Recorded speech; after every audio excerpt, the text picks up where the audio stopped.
What if your livestock feed could grow back on its own and fertilize your soil, all without buying a single bag of nitrogen? Around the world, farmers are proving it's possible by integrating nitrogen-fixing trees into their grazing systems. These trees don't just survive on poor soils, they thrive, producing high-protein forage while pumping fertility back into the soil.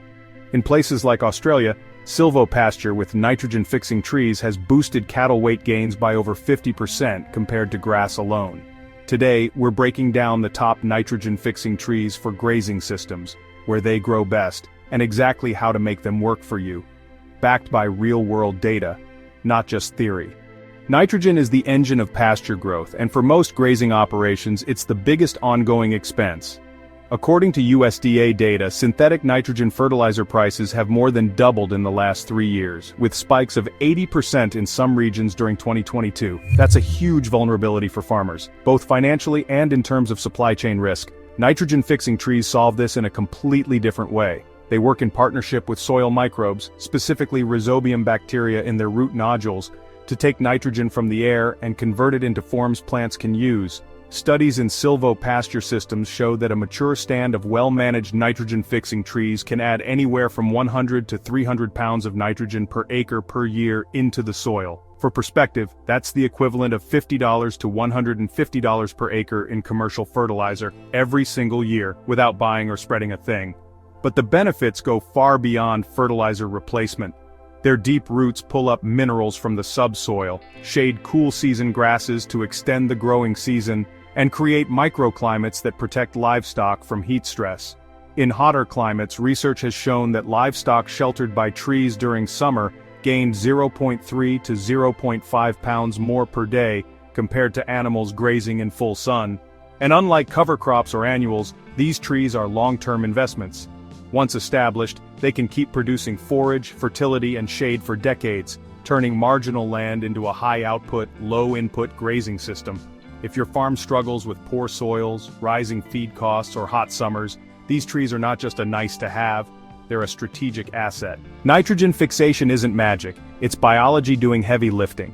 In nitrogen-fixing trees, the process happens through specialized root nodules that host symbiotic bacteria. For legumes like black locust, mesquite, and gliricidia, those bacteria are rhizobium species. For non-legume nitrogen fixers like alder, the work is done by Frankia actinomycetes.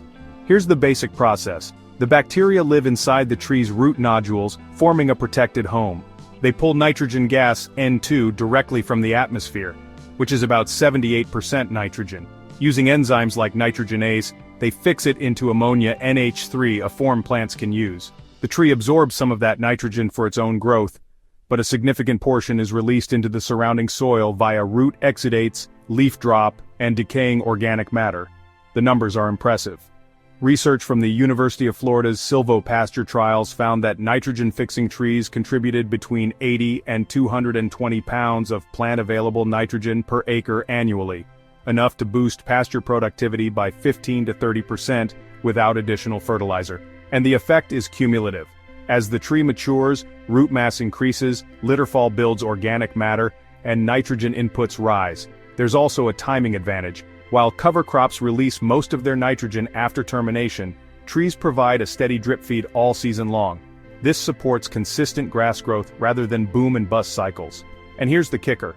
These same trees can provide forage directly. Species like honey locust drop high-protein pods, black locust leaves test at over 20%. Crude protein and mesquite pods can be up to 40% sugar for finishing livestock. That means you're getting fertility and feed from the same planting. Let's look at the all-stars of nitrogen-fixing trees for regenerative grazing. We'll break them down by climate, nitrogen contribution, and extra benefits so you can match the right species to your land. Black locust, temperate to subtropical regions. Nitrogen contribution is 7,150 pounds per acre per year in managed silvopasture trials. Forage value, leaves test at 27% crude protein, similar to high-quality alfalfa hay. Extra benefits are that it's extremely fast growth, up to 8 feet a year in early stages. It's also rot-resistant wood for fence posts and firewood. It also thrives in poor soils but avoid overgrazing young shoots. Goats love them to the ground if not protected. Honey locust, temperate to subtropical regions. Nitrogen contribution is a moderate fixer. Some debate on nodulation rates, often paired with legumes for maximum benefit. Its forage value is seed pods with 12 to 16% protein and up to 40% sugar. Excellent for fall and winter livestock feed. Other extra benefits are drought-tolerant, deep-rooted, and provides light dappled shade. Perfect for pasture undergrowth. Thornless cultivars are available if thorns aren't for you. Alder. Cool temperate to boreal regions. Nitrogen contribution is up to 320 pounds per acre per year in research plots, among the highest recorded. Forage value is minimal direct forage but improves grass growth under canopy. Extra benefits include it's a rapid colonizer of poor soils, excellent for riparian buffers to stabilize stream banks, works in wetter pastures where other trees struggle. Mesquite, arid and semi-arid regions. Nitrogen contribution, 60 to 120 pounds per acre per year, depending on rainfall. Forage value is their sweet pods for goats, cattle, and wildlife. Protein content 10 to 17%. Extra benefits. Extreme drought resistance. Deep taproots mine minerals from over 100 feet down. Wood is prized for BBQ and cooking. No matter your climate, there's a nitrogen-fixing tree that can work in your system. The key is matching the species to your rainfall, grazing pressure, and long-term goals, whether that's shade, forage, fertility, or all three. And when you combine multiple species in different canopy layers, you can extend the benefits even further. Let's talk about real systems. The goal here is to create a pasture where trees and forage plants work together, feeding each other while producing feed for your livestock. Step 1. Strategic tree placement. In temperate systems, aim for 30 to 40% canopy cover at maturity. This allows enough sunlight for grass growth while still providing shade and nutrient cycling. In hotter, arid regions, you can push canopy cover higher, up to 50%, to reduce soil evaporation and protect forage during peak heat. Plant in alleys or cluster blocks so you can easily rotate livestock in and out without damaging young trees. Step 2. Spacing and layering. For larger trees like black locust or mesquite, use 25-30 feet row spacing with 8-10 feet between trees in the row. Fill in gaps with mid-story nitrogen fixers like alder or honey locust. In tropical or subtropical systems, layer in gliricidia or leucaena as understory shrubs, spaced every 4 to 6 feet, which can be coppiced multiple times a year for fodder. Step 3. Grazing integration. Year 1, 3. Protect young trees with guards or temporary fencing. Let grass grow undisturbed around them to promote root development. After establishment, rotate livestock through in short bursts, no more than 3-5 days in one paddock to prevent bark damage and overbrowsing. Time grazing to when trees are in peak leaf production for maximum forage protein and when grass is at optimal growth stage. Step 4. Nitrogen maximization. Pair trees with deep-rooted perennial grasses like orchard grass, cocksfoot, or native warm-season bunch grasses to capture leached nutrients. Add legume ground covers, white clover, subterranean clover, or stylosanthes in the tropics to further fix nitrogen at the soil surface. Research shows mixed systems like this can deliver 30 to 50% higher pasture protein levels and 20% greater carrying capacity compared to grass-only systems. When you design with canopy, root depth, and grazing patterns in mind, silvopasture isn't just trees in a pasture, it's a living fertility factory that feeds livestock, builds soil, and reduces your dependency on bought-in feed. Properly managed, you can see a 2 to 4 times increase in available nitrogen in your system within just 5 years. Next, we are going into how the nitrogen transfer works. If you already know, skip ahead to the real-world examples after. To understand why silvopasture can outperform conventional pasture, we need to look at how nitrogen actually moves from trees into the grass your livestock eat. Feeding the underground economy. Nitrogen-fixing trees like black locust and alder host special bacteria, rhizobia or frankia, in root nodules. These bacteria take nitrogen gas from the air and convert it into plant-usable forms like ammonium. Not all of this nitrogen stays in the tree. Some is released through root exudates, sugars, amino acids, and proteins that leak into the soil. Research in temperate silvopasture systems shows 5–15% of fixed nitrogen is shared directly with surrounding plants each season. When nitrogen-rich leaves drop in autumn, or after seasonal pruning, they break down rapidly. For example, black locust leaves have a C/T/O/N ratio of 12:1, meaning they decompose quickly and release nutrients faster than most hardwood leaves. A mature stand of nitrogen-fixing trees can contribute 50 to 150 pounds of nitrogen per acre per year, just from leaf litter decomposition. Tree roots aren't static. They grow, die and regrow every year. When fine roots die back, they release stored nitrogen into the soil. Coppicing or pollarding trees triggers root die-off, which can lead to a pulse of nitrogen availability for surrounding grasses within 2 to 4 weeks. Studies in Australia and Brazil have shown up to a 25% spike in pasture crude protein following targeted tree pruning in silvopasture. Livestock grazing under nitrogen-fixing trees accelerates nutrient cycling. Animals eat high-protein leaves, digest them, and return a portion of that nitrogen to the pasture through manure and urine, often in more plant-available forms than the original leaf nitrogen. This creates a feedback loop: more nitrogen-rich forage, better animal performance, faster manure nutrient cycling, even better forage. Microclimate and soil biology boosts. Shade from trees reduces soil temperatures and evaporation, which encourages microbial life to stay active longer into dry seasons. Active microbes mean faster organic matter breakdown and nutrient release. In well-designed silvopasture, this can extend your grazing season by several weeks without supplemental feed.